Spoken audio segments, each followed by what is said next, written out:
di kelas. Jadi kadang ada yang berbicara kah, ada yang siswa menjawab kah, yang harapan kita di mana letaknya biasanya? Langkah pembelajaran. Dan ini harus rinci dari awal sampai akhir. Jadi kita kumpulkan, kalau soft skill tadi lebih ke buat diri kita sendiri, upgrading buat pribadi. Kalau classroom management lebih ke peraturan kelasnya seperti apa. Kalau teaching teknik lebih kepada penggunaan media, alat dan lain-lain.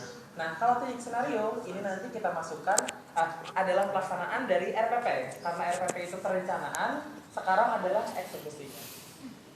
Next.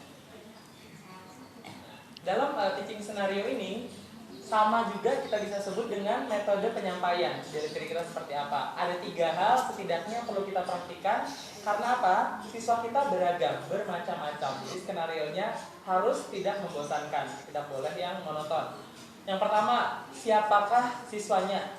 Jadi kita lihat apakah siswanya ini anak SMP, apakah anak SMA, apakah anak kelas 12. Anak kelas 12 jika kita terlalu banyak peragaan, simulasi atau permainan, mungkin waktunya tidak sempat juga, apalagi sudah semester terakhir misalkan. Jadi kita cek dulu siswanya, apakah banyak dominan anak laki-laki yang suka. Kalau di sekolah kami memang mayoritasnya sama. Di sini bagaimana Pak kelasnya ini?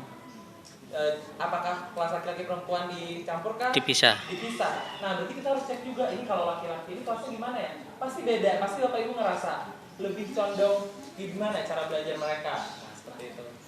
Kemudian bagaimana caranya mau kita belajar? Nah, kita harus praktekkan dengan baik skenarionya. Biasanya kami menggunakan pakai skenario 5 menit supaya anak tetap fokus atau konsen. Kenapa? Jangankan siswa, Bapak Ibu, guru pun atau orang-orang yang seumuran kita pun, jika mendengarkan hal yang terlalu panjang tanpa ada praktek, tanpa ada jeda kita memahami, tentu akan hilang semua, tidak ingat semuanya. Jadi kita bisa siasati dengan waktu 5 menit. Mungkin 5 menit di awal. 5 menit di awal kita buka misalkan openingnya dengan kegiatan. Melibatkan siswa, kegiatan melibatkan siswa. Setelah itu, 5 menit berikutnya kita simpulkan bersama-sama siswa ini yang disebut dengan ini. Kemudian 5 menit berikutnya, pertama ada kegiatan, semuanya anak-anak terlibat. 5 menit kedua kita simpulkan, oh ini loh yang mau kita ajarkan, ini loh yang disebut dengan ini. Kira-kira apa yang cocok untuk 5 menit selanjutnya supaya kita tidak ngomong aja menyimpulkan. Harus apa? Sebelum berlanjut ke kegiatan lain. Ada yang punya ide? 5 menit sudah kegiatan semuanya, opening kelas. 5 menitnya menyimpulkan, ini disebut ini, materinya ini. Apa kira-kira 5 menit selanjutnya yang tepat untuk mengetahui apakah siswa sudah paham atau belum tentang materi siswa. Gimana? Ide sharing? Kuis atau pertanyaan boleh. Di sini kita berikan mungkin tes atau pertanyaan yang beraneka ragam. Bisa kita berikan dengan soal menebak gambar ini termasuk apa. Kemudian setelah itu kira-kira seperti apa? 5 menit selanjutnya tadi udah kegiatan, terus kita simpulkan ini disebut dengan ini, dalam matematika ini adalah ini. Kemudian dites, gimana kalau ini ya kan, gimana kalau ini, kelihatan yang mana yang paham yang. Jadi kita tidak perlu lagi sudah paham semuanya gitu. Sudah paham? Ya, itu tidak perlu lagi. Nanti yang menjawab juga asal bilang atau dia juga nggak tahu paham atau tidak paham. Jadi kita harus cek terlebih dahulu. Kemudian apa? Tapi materi kan masih lama nih, ngajar masih lama. Baru 15 menit. Kira-kira apa lagi?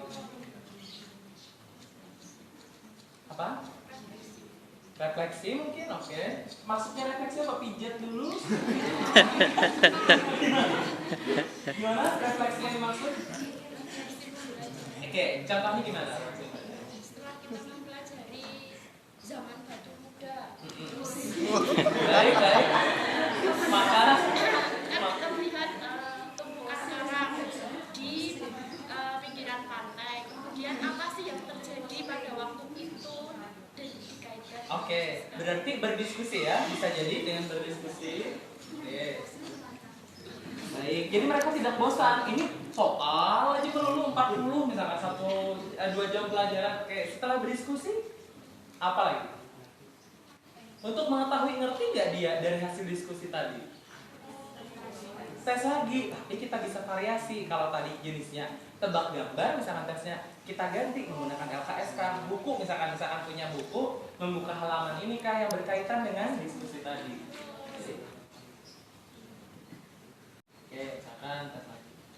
sampai di akhir pembelajaran. Jadi kita skenario-nya bisa melaksanakan satu persatu. Kira-kira kalau 2 jam, paling lama berapa kira-kira mengajar? 90 itu 2 jam pelajaran? Iya.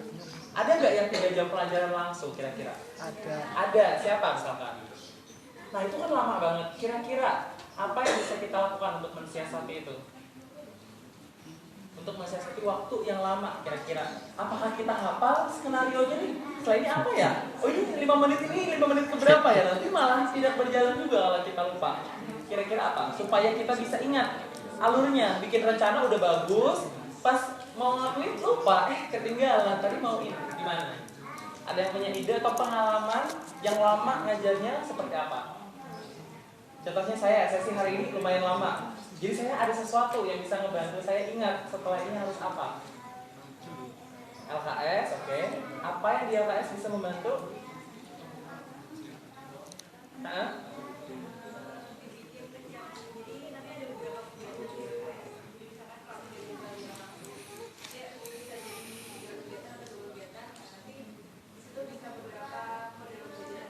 Baik.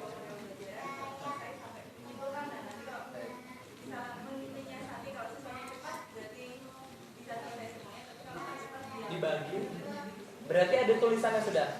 Baik. Kalau saya karena memang menggunakan proyektor bisa juga membantu saya sekali.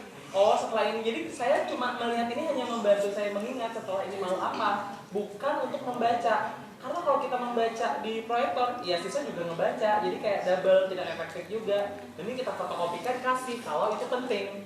Kalau itu penting sekali dan membuat siswa tidak efektif mencatat, misalkan banyak banget, tidak ada di buku, mending kita fotokopi saja untuk dibagikan. Tapi jika kita perlu menyampaikan, mungkin poin-poinnya saja. Dan kalau kita menuliskan sesuatu tapi kita tidak paham, malah jadi bumerang ditanya siswa, mending tidak ada tulisannya. Jadi kita bisa jelaskan yang penting saja. Oke, baik. Next, Mas. Nah, ada 3 hal setidaknya harus kita perhatikan dalam aspek learning teaching scenario ini. Yang pertama, learning structure. Structure ini berkaitan dengan alurnya. Kita mau bawa dia dari mana dulu? Apakah dari awal fakta dulu hari ini? Ataukah konsep dulu? Boleh nggak saya mulai kelas dengan prosedur? Jadi bukan fakta, jadi prosedur. Kalau tadi kan faktual, kita bikin terus konsep. Boleh nggak membuka kelas dengan prosedur? Siapa yang bilang boleh? Kenapa kira-kira? Boleh? Nggak apa-apa. Kalau boleh, kenapa kira-kira? Ada beberapa materi yang bisa dimulai dengan prosedur. Baik. Setelah itu? Siswa disuruh mengumpulkan dari langkah-langkah tadi. Betul. Dari topik pembelajaran. Betul. Terus dari topik pembelajaran itu kita ada Iya.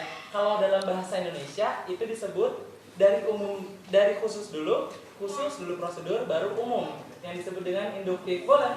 Jadi kita yang umum-umum dulu, banyak prosedur baru kita simpulkan di akhir, boleh. Atau di awal fakta saja dulu yang ringan-ringan yang mereka kenal. Nah ini alur pembelajaran inilah nanti yang bisa kita menggunakan AKP, Anderson tadi.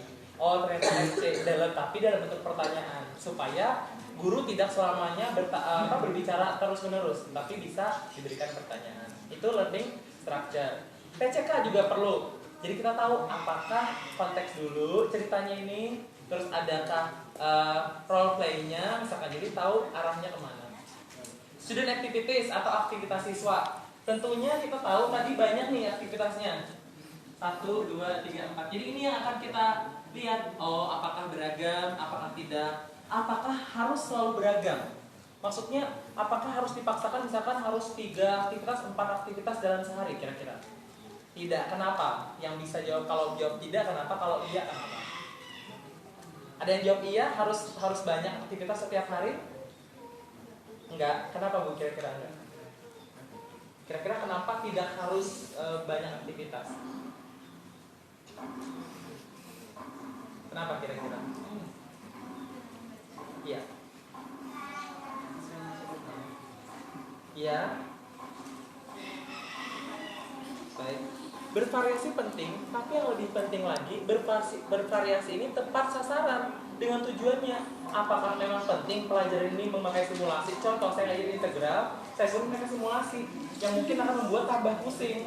Yang harusnya mereka drilling, latihan lebih banyak di soalnya, malah salah. Jadi yang paling tepat adalah sesuai dengan tujuan. Contoh Pairul tadi mencoba gaya gesek menggunakan kursi itu tepat. Kenapa? Supaya mereka mengerti dari awal kalau panas itu ternyata atau kalor itu berasal dari